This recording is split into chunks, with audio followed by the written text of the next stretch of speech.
Moi je m'appelle Laszlo Schönbrot, je suis membre du PTB depuis 2008, mais ça fait 1 an et demi que je suis député à la région wallonne, ici en commission de l'économie, de l'agriculture et de la chasse.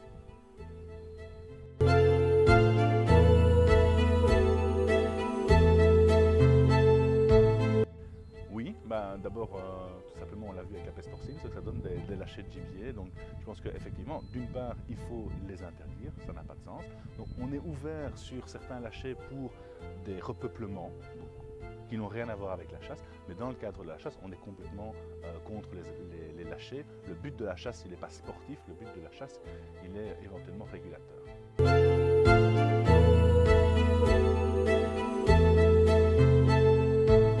C'est un point très important et c'est un point de base. Donc le but c'est de faire baisser les populations de grands gibiers dans les forêts et donc le PTB est complètement pour l'arrêt du nourrissage, qu'il soit supplétif, qu'il soit de prévention ou que sais-je. Donc on le voit, l'impact du nourrissage c'est uniquement de faire monter les populations. On est pour une gestion naturelle de la forêt qui permet un nourrissage avec des arbres qui sont un peu plus clairsemés, qui permettent vraiment ce nourrissage naturel, logique d'écosystème de la forêt, et on est contre tout nourrissage artificiel.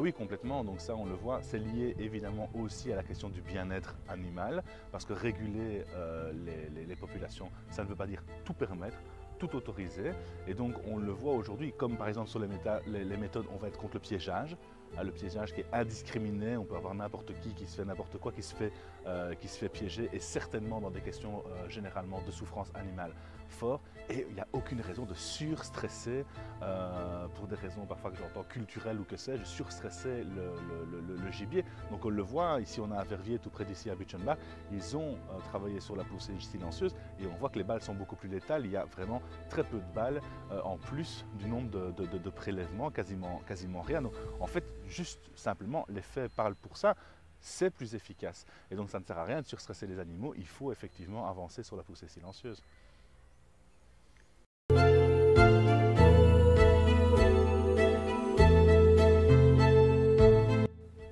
Oui, bien sûr, donc il faut effectivement protéger. Donc on a reconnu les animaux comme espèces sensibles. Ça doit arriver aussi pour la faune sauvage, parce qu'on parle de la chasse des grands gibiers, mais il y a toute une série d'autres animaux qui peuplent les forêts et à qui on doit fiche la pêche, j'allais dire. Et donc la protection, elle doit être très claire sur ce qui peut être fait et ce qui ne peut pas être fait. Et les protections, par exemple, chasser le renard aujourd'hui ou les prédateurs, en fait, de façon générale, dans les forêts, c'est quelque chose qui doit être exclu.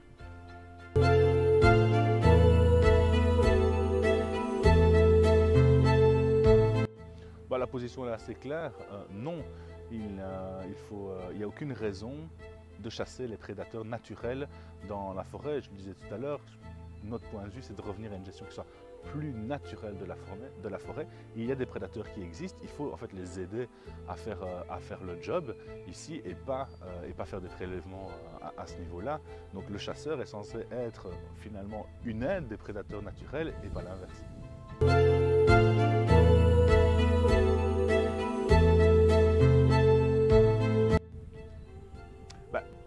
Ça, je l'ai dit tout à l'heure, donc nous avons une position importante de faire attention à la gestion naturelle de la forêt, au bien-être animal.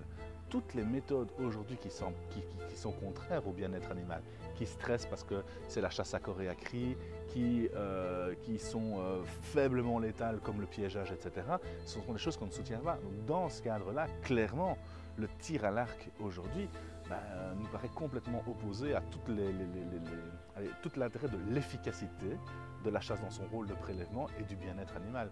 Donc nous ne sommes pas pour les silencieux non plus.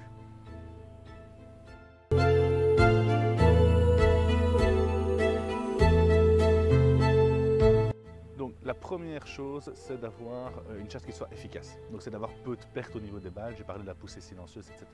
Maintenant, effectivement, aujourd'hui, il y a un problème écologique avec le plomb qui est amassé dans les forêts. Il faut faire quelque chose et donc dans ce cadre-là, évidemment, on soutient les alternatives.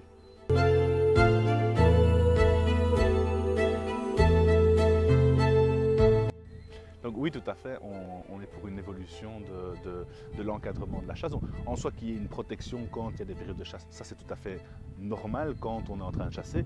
La veille, ça n'a aucun sens à notre sens. Et puis alors, il faut effectivement travailler sur les équilibres de la forêt. Au PTB, c'est important pour nous, c'est un patrimoine commun, c'est vraiment un bien public, la forêt, et elle doit du coup être disponible pour les chasseurs, pour les autres usagers aussi.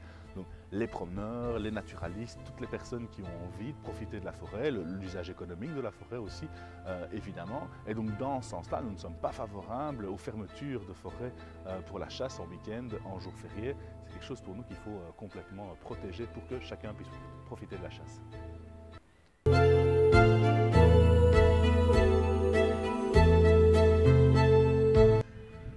Pour nous, il faut revoir la loi en profondeur parce qu'en fait, c'est même la vision de la chasse qu'il faut changer. Pour nous, il faut arrêter avec des grandes chasses à 1000 € la journée où on voit des gens fortunés qui y vont pour le trophée, etc. quoi. Donc nous, on défend un tout autre modèle de la chasse plutôt en régie, qui soit plus populaire, qui ne soit pas... En fait, c'est un peu une activité positionnelle, sociale, c'est de dire, voilà, moi je suis en capacité, je fais la chasse, ça fait partie de la terraille avec la montre hors de prix, la grande voiture et les terres. Et donc ça, c'est le modèle pour nous dont il faut sortir. Ça, c'est un modèle qui, en fait, n'est pas un modèle qui s'intéresse au rôle de régulation de la chasse, mais juste à la position sociale. Et donc voilà, nous, on veut venir autre chose, avoir une chasse plutôt en régie, qui puisse être plus populaire. Et alors, à partir du moment où on considère que la chasse, c'est de la régulation, ben, ça veut dire qu'en fait, il doit y avoir un vrai monitoring scientifique de l'impact sur les populations des plans de tir. Et pour ça, il faut aussi renforcer mais nettement les moyens donnés à la DNF pour pouvoir faire un vrai encadrement, une vraie direction du travail de la chasse. Et puis alors, j'en ai parlé à un autre endroit, il faut aussi alors avoir une loi qui permette de faire l'arbitrage sur les utilisations de la forêt, qui ne fasse pas passer la chasse avant les usages de loisirs récréatifs, de promenade, de l'intérêt de la nature, des naturalistes et même de l'intérêt économique. Donc dans ce cadre-là, voilà, pour le dire en deux mots, une chasse qui soit plus populaire, plus encadrée.